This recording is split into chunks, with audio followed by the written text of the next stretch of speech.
Elle avait qu'à dire non. Elle fait la victime pour attirer l'attention. Pourquoi elle l'a pas dit plus tôt? Elle l'a cherché, c'est une allumeuse. Pourquoi elle y est retournée? Pourquoi elle a pas porté plainte? Comme nous entendons encore bien trop souvent ce genre de conneries, il est plus que nécessaire d'aller lire et écouter la chronique de Julia Foyce, publiée le 25 mars sur le site de France Inter.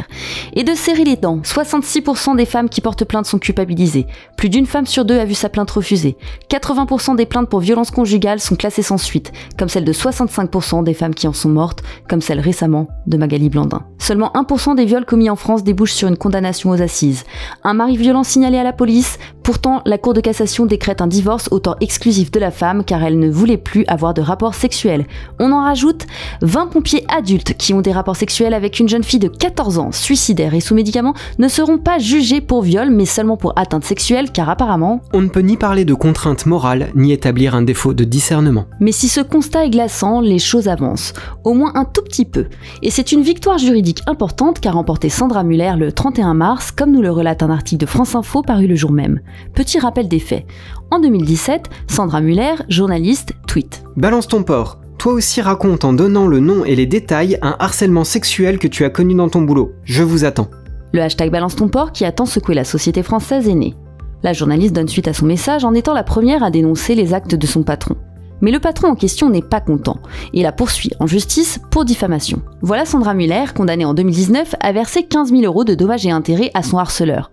Évidemment, la journaliste fait appel. Et donc ce 31 mars, la Cour d'appel de Paris la relaxe.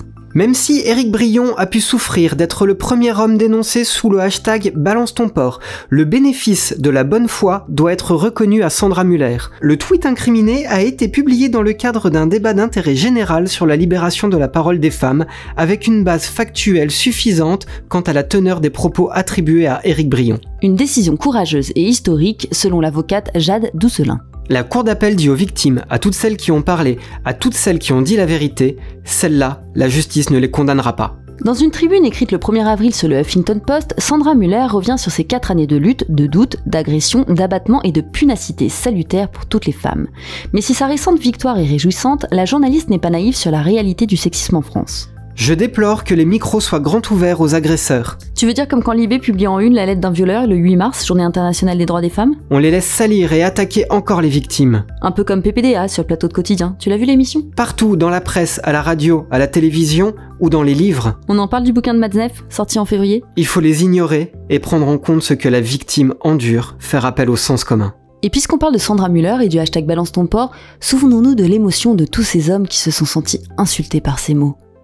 Et mettons-leur bien profond. Un article de positivaire.fr du 25 mars met en avant le site Un Monde Sexiste qui recense au quotidien les insultes sexistes émises sur le réseau à l'oiseau bleu. Nous enregistrons cette revue de presse le 5 avril à 16h45. Le mot pute a été tweeté 7709 fois. Les mots garce et connasse 606 fois. Le mot salope 1093 fois. Qui que l'on soit, où que l'on soit, on est confronté à une langue qui véhicule des concepts sexistes. Au-delà de ses propres intentions, il est peut-être temps de réfléchir au sens des mots que l'on emploie. Blesser n'est pas toujours le but des propos sexistes, mais pourquoi les utiliser si souvent sans y penser ?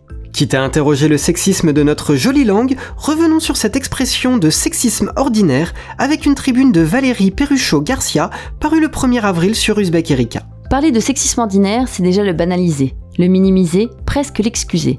Or, le sexisme n'a rien d'ordinaire. Ce sont des mots qui deviennent des gestes, des attitudes qui justifient des trahisons, des vexations qui induisent un doute permanent, des petits riens qui dézinguent, la confiance qui s'évapore. Directrice de la communication, des affaires publiques et de la RSE chez Janssen France, Valérie Perruchot-Garcia livre ici un témoignage exaspérant sur le monde de l'entreprise et rappelle, puisque c'est encore et toujours nécessaire, que les femmes sont payées en moyenne 28% de moins que les hommes.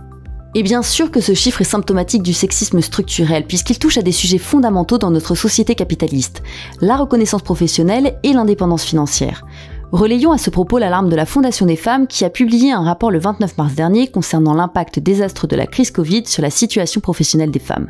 Premier constat, le confinement de mars 2020 a vu s'aggraver le déséquilibre dans le partage des tâches domestiques et éducatives au détriment des femmes. L'étude montre ensuite l'impact durable de la crise sur l'emploi des femmes. Si la première ligne du Covid-19 s'est révélée être essentiellement féminine, Les infirmières, 87% de femmes, et aides-soignantes, 91% de femmes, les aides à domicile et aides ménagères, 97% de femmes, les agents d'entretien, 73% de femmes, les caissières et vendeuses, 76% de femmes, les enseignantes, 71% de femmes. Celle-ci n'a pas bénéficié d'une revalorisation salariale suffisante et paradoxalement, leur secteur, service à la personne, vente, sont les plus touchés par les destructions d'emplois de la crise qui s'installe.